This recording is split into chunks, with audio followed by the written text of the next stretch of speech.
रामू पहाड़ों में घूमने चला जाता है। वो अकेला ही घर से घूमने जाता है। वो अक्सर पहाड़ों में पहुंच ही जाता है। उसकी नजर एक अति सुंदर लड़की पर जाती है। वो लड़की भी रामू को देखने लगती है।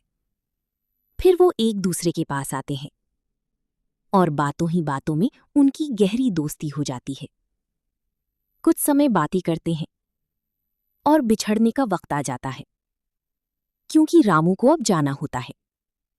रामू पहाड़न से जाने की इजाजत मांगता है और बोलता है, हमारी दिशा इधर की है, हम चलते हैं, फिर जरूर मिलेंगे।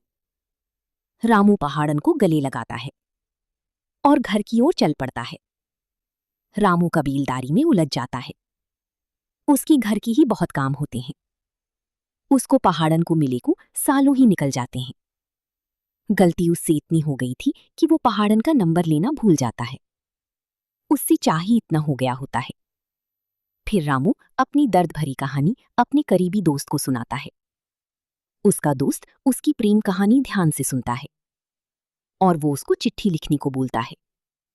चिट्ठी में वो अपने दोस्त से ये लिखवाता है कि मेरी माँ रोज मुझसे बोलती है कि उस चांद के टुकड़े को घर कब लेकर आ रहा है। आंखें तरस रही हैं उनकी तुमको देखने की। वो चिट्ठी डाकखाने में डाल देता है। बहुत समय बीत जाता है, लेकिन चिट्ठी का कोई भी जवाब नहीं आता है।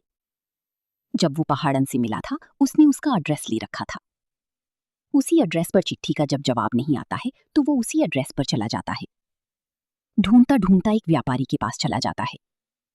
उसका बहुत बड़ा शोरूम होता है। उसी लड़की का नाम बताता है, लेकिन उसकी बुरी किस्मत कि वो उसका ही पिता होता है। जब वो सब कुछ उसके बारे में बता देता है, तो वो व्यापारी अपनी जूती उतार लेता है। उसकी जूती खूब फेरता है। वो रोता रोता घर गांव आ जाता है।